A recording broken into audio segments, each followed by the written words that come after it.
Hey, Roger here. Welcome back to my channel. Again, big thanks and big up to the recent subscribers. Really appreciate you coming on board. Yeah, man. Bless up. I'm going to be talking about how to secure your network in this video. And even before I even go any further, let me just put this out there. People, when we talk about network security, cyber security, cyber threats, this is not only applicable to those big companies and organizations, it is applicable to every single person. What I'm sensing, and this now is based on research, because last year was it or the year before, I did a series on cybersecurity, and to do that, I had to do quite a bit of research, and it was really startling to see the level of ignorance displayed in our region, as in the Caribbean, and also in Jamaica, as it relates to this whole issue of cybersecurity and cyber threats. It's a situation where the take up of it is very low, right? Alarmingly low, I should say. But when we talk about cybersecurity and this whole issue of cyber threats and the need to secure your infrastructure, your devices, your network, it is not only applicable to big organizations, everybody. Let me show you something. For the most part, a lot of us will have internet service, residential service or business service from Flow or Digicel here in Jamaica, or it may be from your local cable provider. Now, your ISP, your internet service provider, would be supplying you with a router, a wireless router. Now, also, for the most part, the average person will have anywhere between 3 to 5, perhaps even more in some situations, devices. So right there, you have a network. And let me go further to say that you have personal information, or perhaps I should ask the question, do you have personal information on these devices that you would like, the persons on the outside to have access to? Certainly not. You have your banking information, you perhaps may have pictures and other personal stuff, documents that you don't want to have, everybody to have to be privy to. So here is why it is important for you to secure your devices, your devices and your network to prevent unauthorized access to these resources. So you have it right there. Now, in addition to that, hackers. So we're talking about nefarious persons now, nefarious characters.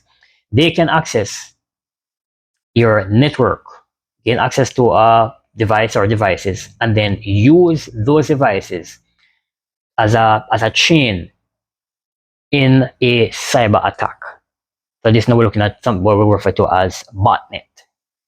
So here again, it is important for you to ensure that you protect your infrastructure, your network.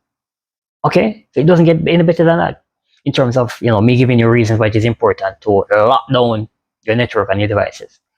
All right. So now that I've gotten that out of the way, let me just get into the meat of the matter. Let me just break it down. I'm going to break it down. How you can secure and how you can and should secure your network. We're going to be looking at the physical side and then the software side. Now, for the physical side, it is very simple. It is as simple as making sure that the devices are in an area where the average person are, they're not accessible to just about anyone. Let me just speak to businesses because, in our operations, a lot of our customers, or I should say that our model is really business to business. So our customers are primarily businesses. And what I see is that the routers and other networking related devices, they are generally in some decentralized area where the average staff and even customers in situations can have access to them. That is this is office that we do work. We work for from time to time. It's a professional service that they offer. And guess what? When you walk into the office, their ONT is no more than 3 feet from the door. It's one door, one exit slash entrance, and the ONT is no more than 3 feet from there. And let me go further. That same ONT and the router based on the location is accessible from outside. So if you are on the outside, there's a window right next to there. So if you are on the outside and the window is open, you can easily stretch your hand in and access them. And I'm saying, what kind of craziness is this? All right. So I have things like those to deal with when I go out there.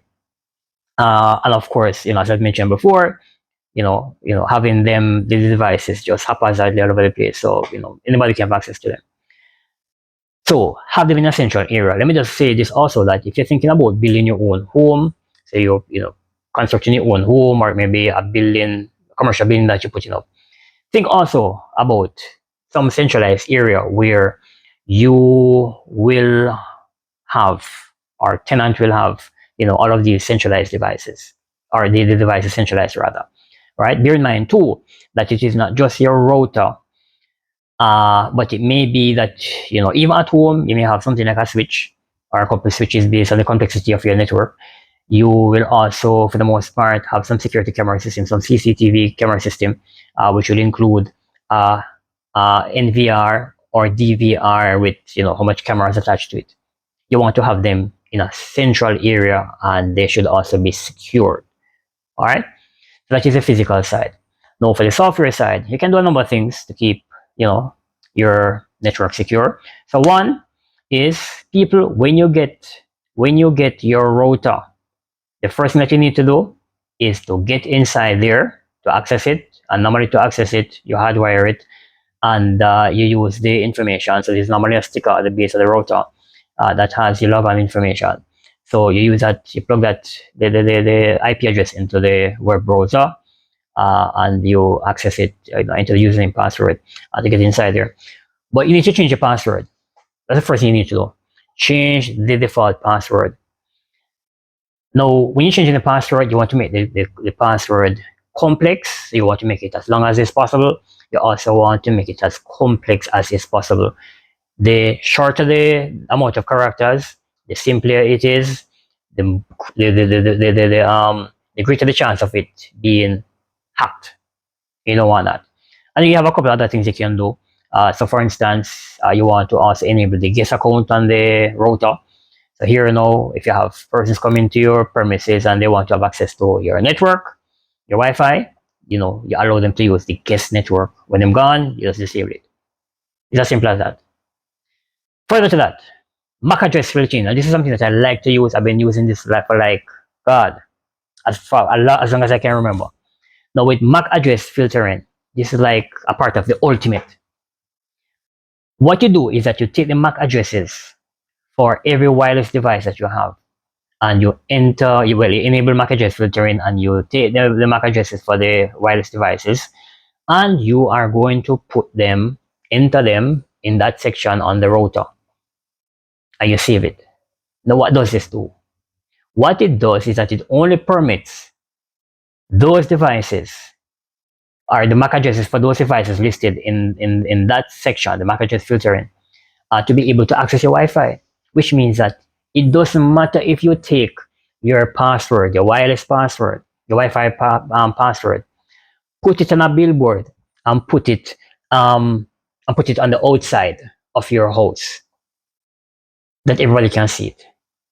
It does not matter. They still would not be able to access your Wi-Fi, because MAC address filtering, once you enable it and you put the MAC addresses there, only the MAC addresses of those devices listed there are able to access the network, the wireless network. Okay, and of course you can also enable and use things like quality of service, where you can define the priority that you want to give to particular applications to access the network. So here again, things like your security camera system, you're running them through your router. You perhaps may need to remote access the application. So that should be like top priority. Maybe too that you, as an entrepreneur, guess what? You have some application that you're using, maybe for instance QuickBooks Online. That is like top priority. So you want to give that high priority. And what you can do is that if you know that persons are using particular applications on your network, and this perhaps may be leading to network congestion, or causing them not to be as productive as they ought to be, you can give those applications low priority, right? And this whole high low priority is just guaranteeing that this application will have X amount of bandwidth. For instance, Yeah, because it is important, and then those that are not so important, we can squeeze them off a little something. All right. Next, WPA3 encryption. So you need to enable that, and of course, that is like the highest really level of encryption now. So enable that, so that yeah. All right, and also in terms of choosing a router. So if this is not outside of your ISP router, if you need to go out there and get a router, of course you have to think about your budget, because these routers can be quite pricey. So think about the budget, how much money you have to spend. You also need to think about what you want the router to do, what you want to accomplish. So here, you may want to think about something like a tri-band, because this is going to give you, you know, good amount of coverage. Or you may want to think about something like a mesh router. Now, a mesh router, and this can be quite pricey again, but they do allow you now to be able to add nodes to them to expand or extend the coverage. All right, and finally, again, it is important that you update the firmware on your networking devices. So here, in particular, your router. So keep them up to date so that they will have the latest, updates or patches to take care of, new potential threats. Oh, how could I forget? You also want to enable things like the firewall on the router by default, though that should be, but you can also just check that to make sure that it is enabled. And you also may want to tweak it. So here again, what the firewall does is like a filter, which determines what can access the network. Access the internet from your network, and also what can access your network from the internet, right? So let's think about something like a gate or a security post, and to go through, to go in and out of the premises, you have to give some account to the security officer, right? That is basically the firewall. And for this, you can determine if you want, for instance, even a particular application to be able to access the internet or not, and you can block particular ports and all of this. All right. So those are a whole bunch of things that you can do to lock down your network, and this is applicable to you whether you are at home or in a small business. All right. Thank you for watching. Please remember, before you go, like, share, subscribe, and see you again in the next video. Take care.